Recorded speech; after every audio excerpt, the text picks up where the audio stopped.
Hey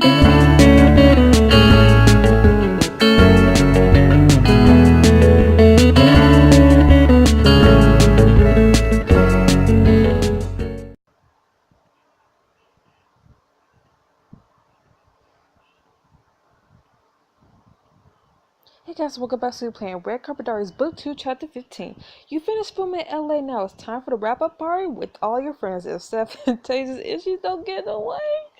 No, no more, please. Get they solve their own issue. Like, why? Why do I always have to be in the middle? I'm tired of this shit. Just want to be with Hunt. Red Carpet Diaries 2. Let's get it, let's go. Let's get it, let's go. Chapter 15, that's a wrap. Hoo hoo ha ha. At your location shoot Cordonia, you're back in LA. It's your last day on set for The Last Duchess. You and Chris are preparing for the final scene. A carriage is set up on the cobblestone path in front of a green screen, and dozens of trucks are strewn on the ground. Addison buzzes around the two of you, a steam wand in her hand. Oh, there's a wrinkle in your costume, Dakota. Give me 1 second. This must be what store mannequins feel like. At least when they're not coming to life in 80s movies. She finished up just as Hunt drives on set. Alright, everyone. This is the last scene. Holly, want to give them a little context. I thought you never asked. The Last Duchess has learned that she'll receive. I said the Last Duchess has learned that she'll receive the pension she needs to live independently. But the king is reclaiming the Duke's lands. He's moving her to a new, smaller estate. So this is the first time she's really free. She's under the king's thumb. Forever. The new estate's hers, not her husband's, right? She's not relying on men to provide for her anymore. She's choosing Patrick. Exactly, there's a lot of hope in this scene. As poignant, of course, she's saying goodbye to the life she led before, but it's also a chance to start over. A complex scene to say the least. Are you two ready? Heck yeah. You and Chris nod and take your places. Alright, on 3, 2, 1. Action. Chris approaches the carriage and positions her trunk carefully on his back. This is one with your personal effects, Your Grace. The rest will come with the household. You turn to gaze longingly at your former home, everything you're leaving behind. Thank you, Patrick, for everything. I don't think I could have made it through this without you. On the contrary, your strength inspired me. Chris takes a step closer, gazing into your eyes.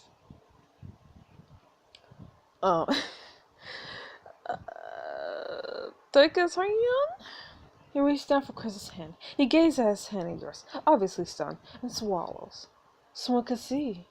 I don't care anymore. Let them look. I've no one to answer to now. He smiles softly, then takes a step closer, wrapping an arm around you. The household is already stirring. We may as well give them something to look at. He leans in to kiss you deeper in the mouth, finally breathless. You pull away. The camera moves into a close of you. I should go. Of course, I'll be just behind. No, I think not. Oh, I see. I didn't mean, but of course, wherever you wish, Your Grace. Precisely. And I wish you to join me in my carriage.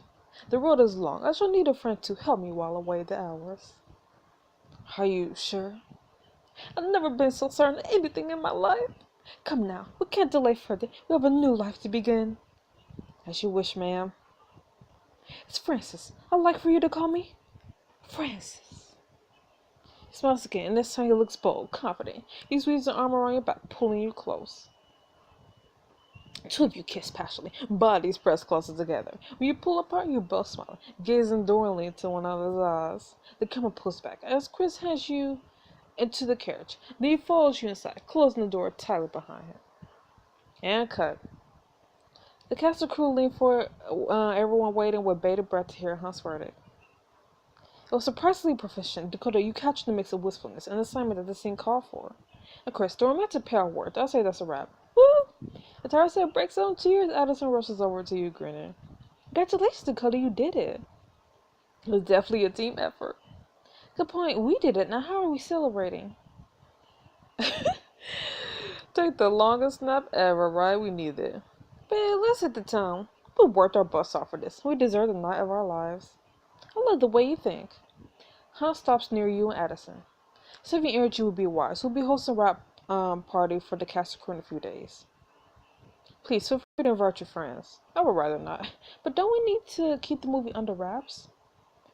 Yes and no. The need for secrecy hasn't totally passed, but once the movie is sent to distributors, we'll start drumming up publicity. The news about this movie will get out soon, though of course I like to control the messaging as much as possible. Let me guess, you want our friends to start spreading or buying out all the billboards and stuff? Whisper campaigns can be quite effective for movies and square like the critics, like this one. So, is there a script you want me to feed guests as a prerequisites for an invite, or should we? You widen your eyes, leaning into Whisper conspiracy. Trust them? Surely you understand. Edessa puts a hand over her mouth, stifling a giggle. Of course, you were joking again, how juvenile. Let's lighten up, Thomas. We wrapped the movie. Maybe we can leave the doom and gloom behind for one day. Small tugs at the corner of his lips. Fine, if you insist. But I expect you to have a draft of at least half a dozen whispers to me by EOD tomorrow for approval. Consider it done. I'll say everyone details about the rap party soon. In the meantime, enjoy your accomplishment. I'm actually quite pleased with the work we've done in this film. I hope you feel the same way. We do. And we have you to thank. 3 cheers to all of us. 3 cheers for you. You've been an incredible leader this entire time. None of this would have happened without you. Here, here. Seriously, Thomas, it's been a privilege. Hunt's cheeks go red and he coughs arcly. Yes, well, thank you for that. It's unnecessary, of course, but much appreciated. Everyone cheers and woos. After a few minutes of chatter, they start to disperse to break down the set and gather up their things. Doesn't make me sound completely old to say I'm thinking of staying in tonight. I've heard Hunt's rap parties are legendary. I don't want to miss a minute of one. I think it makes you sound smart. See you in a few days at the rap party. We better get late. Can't wait. 2 of you hug, then you get changed and head for home. Once you arrive, you start texting your friends about the rap party. Great news, guys. The movie wrapped today. Cheer, cheer, cheer. That's amazing, Dakota.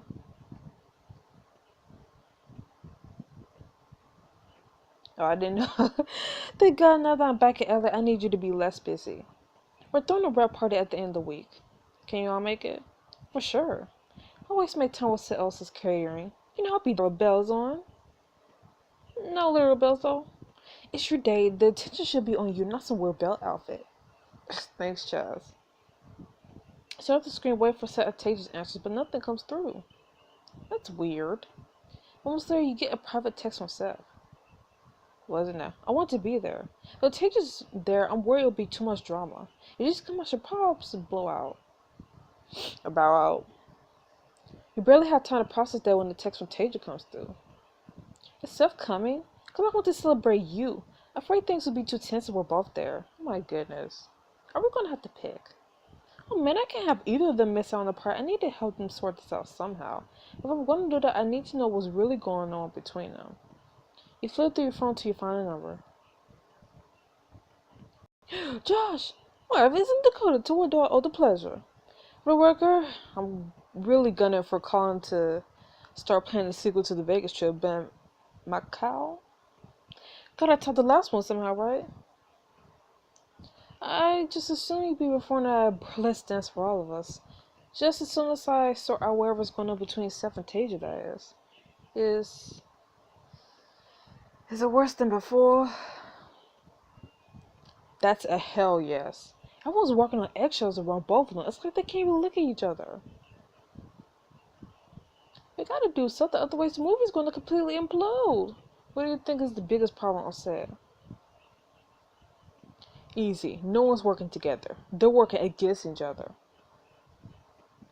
So we need to remind them that they're a team, that they'll do better together than they will going it alone. But how can we do that? We could make them raise a flower baby together? Oh, or drop them on the desert island while closed and they have to work together to survive. What is this negative? I was thinking something slightly less extreme and less naked. Wait, I got it. We take them to an escape room. Those things are impossible to be alone. They'll have to work together or they don't get out. It'll be perfect. By the end, they'll be Sherlock and Watson. Helping Silent Teacher work through their problems at the escape room is a fun way to reunite them as a team. Nope. They need to work themselves out by themselves. Work things out by themselves. I'm not sure that's the best idea. Is there something else we could try? Well, we could intervene them. We could what now? Like a TV show, we could throw them in a room together, air our grievances, and tell them they accept that they have a problem. Or else. I mean, I'm willing to give it a shot if you are. Fantastic. I'll send you the details, so you just get them there. On it. Soon Josh sends you the address of a hotel near the airport. He separately texts Seth and Taja, asking each of them to meet you there, and head over. Here goes everything. Honestly, I'm tired of this drama. You find Jocelyn in a nondescript private room near the main lobby. He's pasted a sign that says intervention in progress on the door. Is this really necessary? Trust me, we do not want someone wandering in doing this thing for their own safety. Got it. Soon Taja arrives. Why did you want to meet? Wait, why is Josh here? She turns around just as Seth walks into the room. Alright, well, why'd you drag me down to the... Oh, okay, I'm just gonna go. No, I will. They both move towards the door. Hold it! Wait. We're fixing this. I'm not letting either of you leave until we do. Come on, Iowa. No, you come on. This is totally unnecessary. No, you're unnecessary. Trust me, I wish you were capable of working it out on your own too. Since you're not, Josh and I are taking over. I really don't think we need this. Not your problem to go. I don't care. That's the thing it is. You guys are two of my best friends, and I care about you. And I know how much you care about each other. You both have my back through one of the hardest times of my life. Now it's my turn to look out for you and for your friendship. To accept it or else. I do miss things being good between us. Me too, I don't want to lose out of our movie. Then we all agree you'll stay and work this through? And not resign. As they take a seat, they both look around the room, taking it for the first time. Oh my god, is your plan? Intervention. Both of you are being consumed by your... I mean, this is an intervention, so is there such a thing as addiction to bickering? Because it seems like you're both struggling with that. The point is, as your friends and colleagues, we need you to work through this. Now. Things have been a little contentious on set lately. Yeah, I was going to go with Warzone. Josh and I want to help you guys talk through what's going on so you can make the changes you need in order to save the movie. With that goal in mind, I think we should start with the judicial airing of grievances. Is it really a part of the process? The best idea, my turn.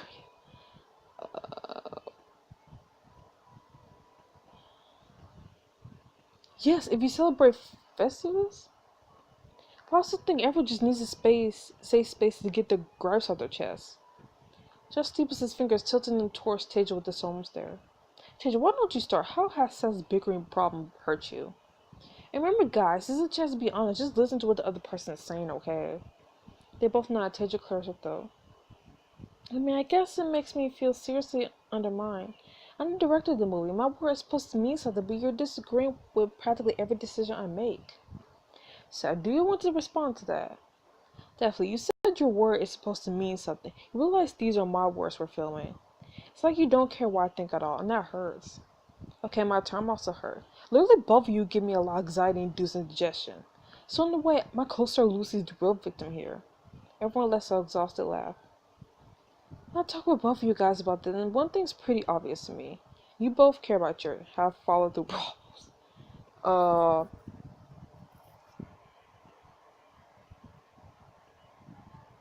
And then others, I know you're still friends. I want you to get back to that. You have a really good point. I just don't know how much I can stop caring as much as I do. Agreed, I'm not sure I know how to direct if I'm always being second guessed. I think you just have to try hard. You need to call it quits. I mean, they do say never work with your best friend. Like in any kind of business, never work with your best friend. Speaking from experience, I don't think that's going to work. Seth sighs heavily. I think I know what to do. I need to stop coming to set. Are you sure? Yeah, I've been thinking about it a lot, and I've talked with a couple of my screenwriter buddies about it. Honestly, they all told me from the beginning that it was a bad idea to be so involved that I had to take a step back. But I don't want to feel like I'm taking this away from you. What about a compromise? I'm all ears. You got a solution lying on us. So I think you're right. You should stop coming to the set for now. You have to trust Tage to get the footage this movie needs. Right, okay. But you can take the first pass on editing footage. You both have to say how the movie turns out, but you won't have to actually go head to head. I think I could live with that. That could work. I'm sorry we couldn't figure out how to work together, Seth. Me too. I hope you know it wasn't personal. The hug. So do you think you could be friends again? Definitely. Oh, music changed so quickly. 100%. But we probably shouldn't work together again. God, no. Y'all laugh. And that's the end of our room rental. I should probably get going anyway. Thanks for being willing to talk it out, guys. Thank you for forcing us to do it. I somehow forgot that I like being friends with my friends. Yeah, that was a long time coming. Thanks for taking the time to help us work this out. I'm glad it didn't take too much time. I'm just being selfish. I need both of you with me at the rap party. Mission accomplished. Oh man, I'm going to load up on apps. You say your goodbyes mostly drained, but relieved that self-invasion will salvage their friendship. Whew, finally. You're on your way home when you get a text from Chaz. Honestly, if it was that easy, it should have happened a long time ago. Any interest in a happy hour drink? You wrapped up a movie, you deserve it. I'm still there. It's been an intense day. We'll explain when I get there. KK, see you soon. You sent Chaz to the address of a bar until the driver to the new destination. When you arrive, he's just sitting down at the bar. He waves you over. Hey, gorgeous, I'm so glad you can make it. How did you hear about this place anyway? I love it already. Actually, I loved it from the moment you texted me a secret password. How did you even know what it was? Your friend took me here and promised you'll keep a hush-hush. My lips are sealed. So intensity. What's been going on? Josh staged an intervention for Seth and Tasia. And how'd that go? Okay, it was pretty exhausting, honestly. But in the end, they met up and decided they need to work separately until the movie's over and then never work together again. That seems wise. The poor part is that they're back on track as friends. They're lucky to have you together. Alright, first round's on me. What do you want? A cup of coffee. Yeah, I'll take a martini. Another day I've had, I need something simple and clean. I love that song. And full of booze. That doesn't hurt. Chaz orders you drink. You just take a first sip. When? Isn't that? Oh my gosh, apricot? Hey, Kaitlyn, that's my stool. Back off. But it's empty. I need a buffer zone right now, okay? Apricot, she looks like she's in a rough place. I don't care. Should we head somewhere else? Yes, please. Now, I'll say hi. It's easier that way. After all, it's all about conflict resolution today. Okay. You head over. When she sees you, Apricot's eyes widen. She looks a little hazy. Oh, see you. This is just perfect. Hey, Apricot. What are you doing here? Are you okay? I'm not in the mood for a fight. Are you okay? Do I look okay? I guess not. I honestly don't know you that well, Apricot. Then just leave me alone and let me drink in peace. Okay, see ya. Apricot eyes well up with tears. Hey, I know we haven't always been the best terms, but what's going on? She swallows hard, then the words pour out, almost like she can't stop them. I got this new part all on my own for once. I mean, I'm not stupid. I know Uncle Victor is the reason I was casting double agent. But this one I auditioned blind and they chose me. That's great. You should be proud. Grazie mille. And yeah, I was. But I can't do it. They keep telling me to act like a normal teen. And I know I'm getting it wrong, but I can't figure out why. Why would anyone ever drive themselves around or sit around a parking lot bored when they could just go to a gallery opener or a club? It doesn't even make sense. You are hard to sympathize with now. You don't know how to drive? I mean, I don't know how to drive. So shut up. Fine, if you know so much about it, what's a teen thing? I don't know, hanging out on the bleachers at lunch or going to the movie theater with friends. Why would why wouldn't they just watch the movie in their home theaters? Okay, this is worse than I thought. And I don't expect you to understand, no one can. I get confused about watching stories about regular teenagers. I never did any of that stuff. I didn't go to school, we just hired tutors. Seriously? My parents were aware I'd be a target. For bullies? No, kidnappers. Okay, that's definitely not a normal teen concern. never know anyone my age really. I didn't share clothes with my best friend. Also, ew, I didn't go to prom, wherever that is. That actually sounds kind of awful. No, teen life is like a fantasy world to me. I have no idea what it feels like to get an E on a test. Or kiss a star nickelback on a baseball court. I mean, you may not have done all these things when those people did them, but that doesn't mean you can't try them now. You think? But I looked into it and they won't let me enroll in high school. They kept saying something about learning their lesson with Channing. Okay, but you can have a normal teen night, right? I thought just hop in my time machine. Actually, there's a carnival in town. Exactly the kind of thing Dakota and I would have gone to high school. That's perfect. You should call up some friends and go if you have any. I don't have any friends to call. I mean, I have friends, but they're important. They're not going to some dingy little carnival. Learning alone is really the same, especially if you don't know what normal teens would do in the first place. Maybe, I mean, would you ever go with me? Nope. You're kidding, right? I know I've been really horrible to you, Dakota. I'm saving all my diamonds for Hunter. That's kind of an understatement, no offense. Right, I get it. You don't want to help me, and I probably wouldn't either if I were you. Apricot turns away, shoulders slumping. Her eyes shine with tears which she tries to blink away. I finally did something all on my own, and I can't even follow through. I never loved what my parents wanted from me. Apricot heaves out a shuddering sigh. I just want to do something without Uncle Victor's help. After the accident on Double H, I don't know what to think of him anymore. I don't know if I could trust him, you know.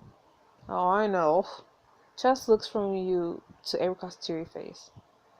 I want my going to the carpenter tonight. How about Dakota? Why don't we take Apricot? No, you go by yourself. Help Apricot now and she'll be on your side later, no matter who you're up against. I don't care. I don't care. I don't care. I've had a long day. I'd be no fun at carnival right now. Chaz, you could take her by yourself. But why do you always need me? Look at disappointment flash across Apricot's face before she schools it to her usual haughty expression. You're lost. I'll just enjoy this carnival thing with myself. Me, myself, and my 3 million pictogram followers. Thanks for the tip, Dakota, and whoever you are. It's Chaz. Joanna, I'm the agent too. Sorry, you must be confused. I don't actually care. She rolls her eyes to some side of the bar without another word. You and Chaz head back to your spot at the bar and finish your drink. Soon you start to yawn. Looks like I'm not the only one who's fading. I'm gonna go pass out for approximately 3 ever. I'll call you after that then. The two of you hug and you call a car for home. Really, that's it? The movie's brought to soon will release head to head against Double Agent. Can you take Victor Marmari down, or will he have the last laugh? Right now in the finale of Red Carpet Diaries Book 2. Hopefully this will be the last one. I want to hook up with Hunt. We had so many opportunities though. So sad. Anyways, I'll see you guys next week for the finale of Red Carpet Diaries. I'll see you then. Bye bye.